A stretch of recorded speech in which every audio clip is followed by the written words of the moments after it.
नमस्कार। कहानियों की दुनिया में आपका स्वागत है। आज हम पंजाबी के प्रसिद्ध कथाकार सुजान सिंह जी की कहानी रजाई प्रस्तुत करने जा रहे हैं। तो चलिए शुरू करते हैं। छुट्टी के समय जब स्कूल मास्टर स्कूल से बाहर निकलता तो वह लड़कों की एक बाड़ में होता। बहुधा उसे अनुभव होता कि लड़कों की बाड़ में एक बंधन है। आज उसने सोचा, यदि लड़कों का प्रवाह सदैव इसी प्रकार न चलता रहे तो उसका जीवन भी सूखी नदी के रेतीले तटों पर व्यर्थ पड़ी नौका के समान नीरस होकर रह जाए। पुण्य उसने सोचा, वास्तव में वह नौका ही है। प्रतिवर्ष विद्यार्थियों के समूह परीक्षा रूपी किनारों के पार उतारता है। उसकी समझ में न आया कि विद्यार्थी, जल प्रवाह और यात्रियों का संग दोनों वस्तुएं कैसे बन सकते हैं। आखिर प्रवाह तो गतिशील ही था, जिसके सहारे उसकी टूटी फूटी जीवन नौका तैरकर एक काम किए जा रही थी। चाहे कठिन से कठिन गणित के प्रश्न मिनटों में हल कर लेने वाली उसकी बुद्धि उस अदृष्ट प्रवाह को समझ सकने में असमर्थ थी। मास्टर ने सहज में ही अनेकों परिचितों की सलामों का उत्तर हाथ जोड़कर दिया। अनेकों की नमस्ते, सत श्री अकाल, जय राम जी की झुक झुक कर ब्याज समेत लौटाई, परंतु भीतर से उसे कोई चिंता खाए जा रही थी। बाजार में तो वह यंत्रवत क्रियाएं करता चला जा रहा था। सहसा एक भागी आ रही गाय उसे बाह्य चेतना में ले आई। वह चकित था कि वह किसी से क्यों नहीं टकराया, अथवा एक और वह गहरे नाले में क्यों ना जा पड़ा। मोड़ घूमते समय उसने कबाड़ी की दुकान पर एक रजाई लटकते देखी। मन ही मन काँप कर उसने इधर उधर देखा, कहीं उसे किसी ने पुरानी रजाई की ओर ललचाई हुई नज़रों से देखते हुए ना देख लिया हो।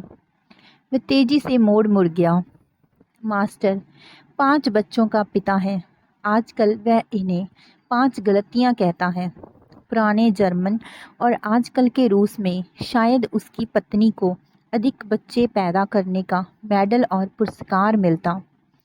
वह सोच रहा था कि कैसे परिस्थितियां गलतियों को शुद्धियां और शुद्धियों को गलतियां बना देती हैं। काश कि परिस्थितियां हर व्यक्ति के वश में होती। परिस्थितियों की कुंजी केवल धनिकों के हाथ में ही ना होती। पाकिस्तान से शरणार्थी होकर आए 3 संबंधी भी उसके पास रहते थे। कभी उन्होंने भी उसके कठिन समय में उसकी सहायता की थी, जब वे स्वयं दुखी थे। मास्टर का वेतन अब सब कुछ मिलाकर 127 रुपये है। बड़ा वेतन है। केवल वह आटा जो उसे सहायता दिए जाने के समय 2 रुपये 13 आने मन था, अब 30 रुपये मन बिकता है। परंतु मास्टर का वेतन तो उचित है, 127 रुपये प्रोविडेंट फंड काट कर। अतएव वह उन्हें कठिन समय में कैसे आशीर्वाद न देता। कृतज्ञ ना कहलाने का भी तो मूल्य होता है ना। राशन डिपो पर कई लोग ठहरे थे, परंतु मास्टर साहब को डिपो से भी कुछ नसीब न होता था। मास्टर साहब का वेतन 127 रुपये है।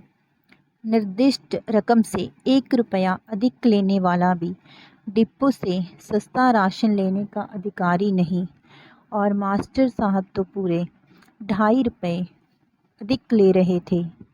उसके साथी किराएदारों में एक बैंक क्लर्क भी था।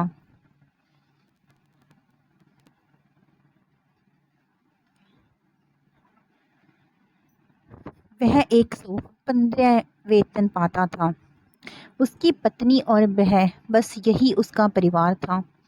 उसको राशन मिलता था, परंतु मास्टर जी का परिवार भी तो वेतन की तरह बड़ा था। अतएव वह किसी छूट का अधिकारी नहीं था। मास्टर ने देखा, उससे कई गुना अधिक हैसियत वाले लोग डिपो से राशन ले रहे हैं, परंतु वे तो दुकानदार थे, कोई नौकरी पेशा तो ना था। बेचारी सरकार के पास भी तो उनकी स्वयं लिखी हुई बहियों के अतिरिक्त आय मापने का कोई यंत्र अथवा साधन न था। मास्टर झूठ नहीं बोल सकता, उसे हर कोई भद्र पुरुष कहता है। कई व्यंग्य से भी जैसे दुष्चरित्र या बेईमान होना कोई गुण होता है। मास्टर कानून का पूरा मानने वाला था। पढ़े लिखे आदमी की कानून के उल्लंघन की वैसे भी अधिक सज़ा मिल सकती है। मास्टर तो देशभक्त भी है। अपने आदमियों के कारण वह देश और जाति की हानि सहन नहीं कर सकता। मास्टर निकल गया। सब कुछ देखता उसे मार्ग में पुण्य रजाई का ध्यान आया। नई रजाई के लिए कम से कम 20 रुपए की आवश्यकता है। हिसाब लगाया, 2.5 मन आटा, 30 दूना 60 और 15 75 रुपये, घी वनस्पति 12 रुपये, ईंधन 15 रुपये और बड़ी रकम उसे बाद में याद आई, किराया 30 रुपये, दूध चाय के लिए 13 रुपये और आगे इसी प्रकार, कुल जोड़ 186 रुपये। बजट में प्रति मास लगभग 60 रुपये का घाटा। उसे बजट को चैलेंज करना चाहिए, परंतु उसको गृह विज्ञान के अनुसार नई पुस्तकों एवं पत्रिकाओं पर व्यय की जा रही 7 रुपये की राशि के सिवा कुछ अनावश्यक ना मिला। वह मन ही मन इस खर्च पर लकीर खींचने लगा था, परंतु उसे अनुभव हुआ कि वह खर्च उसकी खुराक पर हो रहे खर्च से भी अधिक आवश्यक है। आखिर उसने सोचा, मैं मुख्याध्यापक की आज्ञा से एक ट्यूशन रखूँगा। 30 की आय बढ़ जाएगी, 30 का व्यय जैसे तैसे कम करूँगा, परंतु रजाई के लिए 20 रुपये कहाँ से आएंगे? रजाई सर्दी के लिए बहुत ही आवश्यक वस्तु है। अतिथियों को अलग अलग चारपाई और बिस्तर देना भी अत्यावश्यक है। 3 लड़कियां इकट्ठी सोती थी। एक ही चारपाई और एक ही रजाई में सोने से कद नाटे हो जाएंगे। लड़कियों के शरीर नाटे हो जाने से उन्हें आज के संसार में पहले ही कोई नहीं पूछता। कल उसने अपनी घरवाली को उनमें से बड़ी को अलग सुलाने के लिए कहा था। थोड़ी चारपाइयाँ हैं कैलाश, फिर इन्हें अलग अलग क्यों नहीं लेटने को कहती तुम? कैलाश ने विनम्र उत्तर दिया था, चारपाई तो एक और है, परंतु और रजाई नहीं है। अभी तो बिल्लू भी मेरे साथ ही सोता है। 20 रुपये की रजाई, पहले ही बजट में घाटा है। 30 की ट्यूशन, 30 खर्च में से कम करने ही पड़ेंगे, परंतु रजाई के लिए 20 और कहाँ से आएंगे?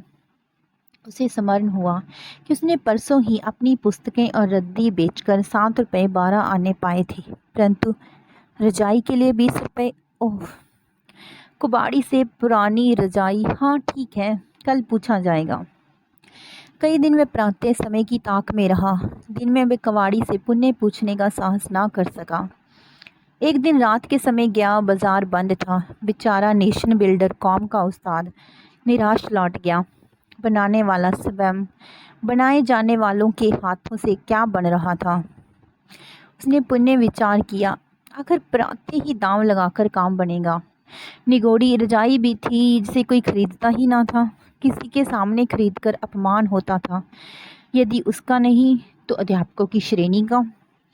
परंतु राष्ट्र का बेचारा अध्यापक क्या कर रहा था? वह किसी से क्या छिपा रहा था? उसने पुण्य विचार किया, वह इज्जत को आँच ना आने देगा। रविवार का दिन था, छुट्टी का दिन। वह अपने बड़े लड़के को साथ लेकर उस दुकान पर गया। रजाई पूर्व वहीं पड़ी थी। वह एक ही छलांग में दुकान में चला गया। 7 रुपये में सौदा पट गया। रुपये देकर वह शीघ्र वापस लौट आया। 10 कदम ही चला होगा कि किसी ने आवाज़ दी, मर्दों से उतारी हुई रजाई खरीद ली है आपने? उस्ताद घूमकर देखे बिना ना रह सका। कहने वाला एक दर्जी था। पास ही मास्टर का एक शिष्य था जिसने आज से उसके घर पढ़ने आना था। उसने भी मास्टर के पास आकर कहा, यह तो मुर्दों से उतारी गई रजाइयाँ बेचता है मास्टर जी।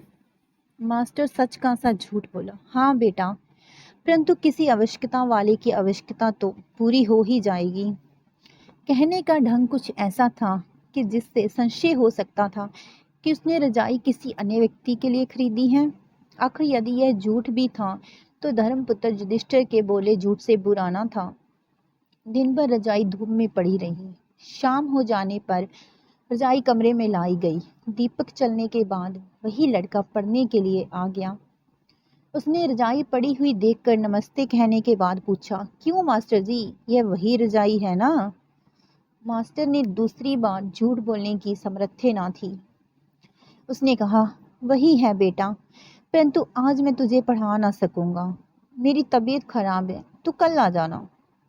सचमुच उसकी तबीयत खराब थी। लड़का वापस लौट गया। मास्टर ने रसोई में काम कर रही घरवाली से कहा, कैलाश, नई रजाई मुझे दे दे। मेरे वाली, पहली रजाई लड़कियों को दे देना। हाँ सच, गोमती को अलग सुलाना। क्यों, आप खाना ना खाएंगे? कैलाश ने रजाई पैरों पर ओढ़ते हुए कहा। नहीं, मास्टर ने कहा और मुर्दों से उतारी रजाई अपने पैरों पर खींच ली। कितने समय तक वह सोचता रहा कि कौन मुर्दों से रजाई उतार लेता है और कौन जीवितों से। वह अशांत था। धन्यवाद। उम्मीद है आपको ये कहानी पसंद आई होगी। ऐसी ही और कहानियाँ सुनने के लिए कृपया हमारे चैनल को सब्सक्राइब कीजिए। धन्यवाद।